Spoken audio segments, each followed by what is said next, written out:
Mummy जी, रसोई में घी खत्म हो गया है। थोड़ा घी निकाल कर दे दीजिए ना, ताकि रोटी सेक कर सबको खाना खिला दूं। बहू नंदिनी ने कहा। नंदिनी की बात सुनते ही सासू माँ जानकी के चेहरे पर कई हाव भाव आ गए। उन्होंने कुछ कहा नहीं। उन्हें चुप देखकर नंदिनी फिर से बोली, मम्मी जी, क्या सोच रही हैं आप? घी निकाल कर दे दीजिए। मनीष जी और तनु दोनों को बहुत भूख लगी है। दोनों ही खाने का इंतजार कर रहे हैं। बहू, अभी एक सप्ताह पहले ही तो घी निकाल कर दिया था। थोड़ा सोच समझकर इस्तेमाल किया करो। भला ऐसे कैसे गृहस्थी चलेगी? जानकी जी ने कहा। मम्मी जी, आधा किलो घी में एक सप्ताह चला लिया, वही बहुत बड़ी बात है। 7 लोगों का परिवार है, घी तो उठता ही है ना। उसमें से क्या बचत करें? और फिर इंसान खाने के लिए ही तो कमाता है। कहते हुए नंदिनी जानकी जी के हाथ में घी का बर्तन पकड़ाकर चली गई। जानकी जी थोड़ी देर तक घी के बर्तन को देखती ही रही।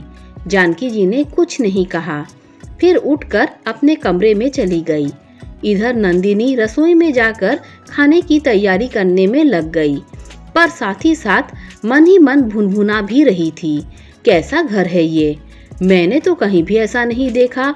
बताओ, खाने पीने का सामान भी अपने कमरे में रख रखा है, फिर ये रसोई के पास स्टोर रूम किस लिए बना रखा है?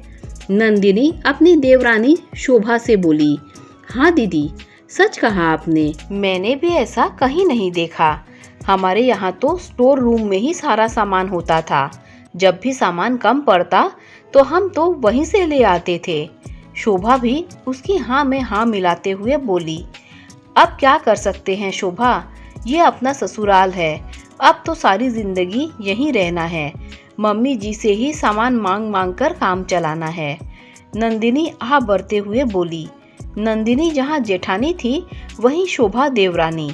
दोनों की शादी को ज्यादा वक्त नहीं हुआ था। अभी 2 महीने पहले ही दोनों इस घर में बहुएं बनकर आई थी। नंदिनी का पति समीर और शोभा का पति मनीष दोनों ससुर जी के साथ ही काम करते थे और दोनों की शादी में सिर्फ 2 दिन का अंतराल था। अब दोनों देवरानी जेठानी मिलकर घर के काम संभाल रही थी, पर दोनों को ही ये बात अजीब लगती थी कि सासू माँ खाने पीने की चीजें भी अपने कमरे में अलमारी में रखती हैं। अधिकतर राशन का सामान तो वैसे रसोई में ही होता था, लेकिन ड्राई फ्रूट्स, घी वगैरह उनकी अलमारी में होते थे और बड़ा ही नाप तोल कर वो सामान बाहर रखती थी। यहाँ तक कि ननद तनु को भी उनके कमरे में जाकर सामान लाने की इजाज़त नहीं थी। खैर, काफ़ी देर हो गई, लेकिन सासू माँ घी लेकर नहीं आई। तब शोभा ने नंदिनी से कहा, दीदी आप जाइए ना, घी लेकर आइए, ताकि हम तो सबको खाना खिला सके, किचन से फ्री हो। शोभा की बात सुनकर नंदिनी सासू माँ के कमरे में गई तो देखा सासू माँ पलंग पर बैठी हुई थी। मम्मी जी, आपने अभी तक घी नहीं निकाला क्या? नंदिनी ने कहा। नहीं बहू, अलमारी की चाबी शायद तुम्हारे ससुर जी के पास रह गई है। मैं भला कैसे घी निकालती? सुनकर नंदिनी ने कहा, तो फिर अब पापा जी का इंतजार करना पड़ेगा। ये सुनकर जानकी जी ने कहा, बहू तुम एक काम करो, आज पराठे बनाकर ही खिला दो, घी मैं बाद में निकाल दूंगी। सुनकर नंदिनी वापस रसोई में आ गई। क्या हुआ दीदी, आप घी लेकर नहीं आई?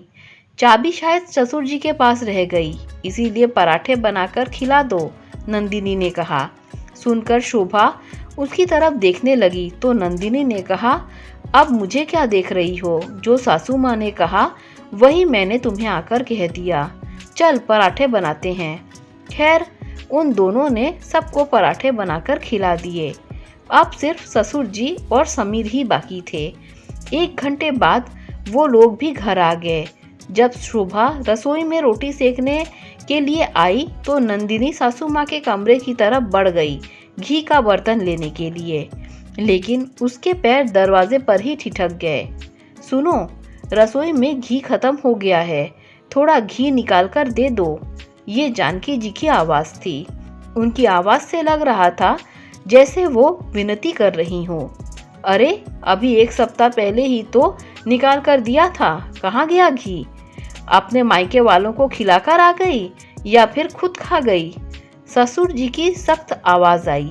देखो, घर में 7 लोग हैं, दोनों टाइम की रोटी पर घी लगता है, ऊपर से सप्ताह में एक आध बार हलवा बन जाता है, घी तो उठता ही है ना। फिर इंसान कमाता किस लिए है?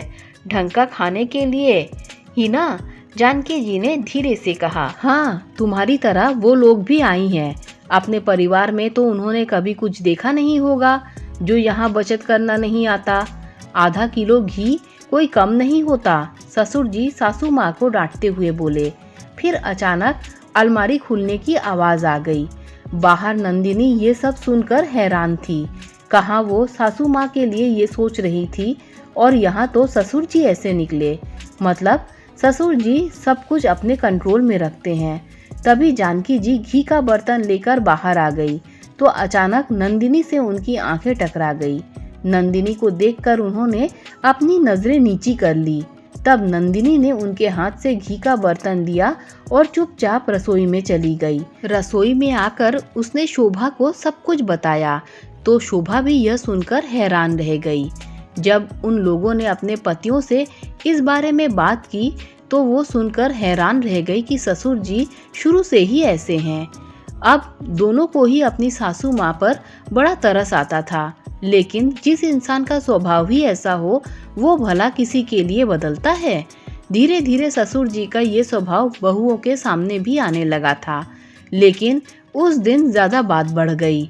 उस दिन शोभा का छोटा भाई जो कि 12th क्लास में पढ़ता था आया हुआ था तो शोभा ने बाहर से पिज्ज़ा ऑर्डर कर दिया। थोड़ी देर बाद वो तो वहाँ से चला गया, लेकिन जब ससुर जी आए तो डस्टबिन में पिज्ज़ा का पैकेट देखकर बिगड़ गए और इसी बात पर उन्होंने अच्छा खासा हंगामा कर दिया। कैसा ज़माना आ गया है, लोग बेटी के घर का पानी भी नहीं पीते थे और यहाँ लोग आकर दावत लुटा रहे हैं। हमारी कमाई यूं मायकों वालों पर लुटाने के लिए नहीं है। ये बात शोभा से बर्दाश्त नहीं हुई तो उसने भी पलटकर जवाब दे दिया। ऐसी कौन सी दावत लुटा दी हमने? 200 रुपए का पिज्ज़ा मंगाकर ही तो खिलाया है, वो भी अपने पति की कमाई से। आपसे तो नहीं लिया था। जबान संभाल कर बात करो मुझसे। घर का मुखिया हूँ मैं, तुम्हारा पति मेरा बेटा है, ये याद रखना। ससुर जी ने पलटकर जवाब दिया। ससुर जी, आपका बेटा मेरा पति भी है और मेरी ज़रूरत को वही पूरी करेगा। आखिर शादी करके लाया है वो मुझे। शोभा भी बराबर जवाब देते हुए बोली। बात बढ़ती देखकर मनीष बोला, पापा आप क्या कह रहे हो? बहू से बहस कर रहे हो? अच्छा, तू भी मुझे ही समझा रहा है, अपनी पत्नी को नहीं। आखिर बहस बढ़ती बढ़ती इतनी बढ़ गई कि आखिरकार जानकी जी ने खुद ही अपने दोनों बेटे बहू को अलग कर दिया। आखिर वो जानती थी कि उनके पति का स्वभाव तो नहीं बदलने वाला, कम से कम बेटे बहू तो खुश रहेंगे। और फिर यूं रोज रोज बड़ों से बहस होने से आखिर बड़ों का सम्मान ही जाता है, तो सम्मान बना रहे उसके लिए थोड़ी दूरी बेहतर है।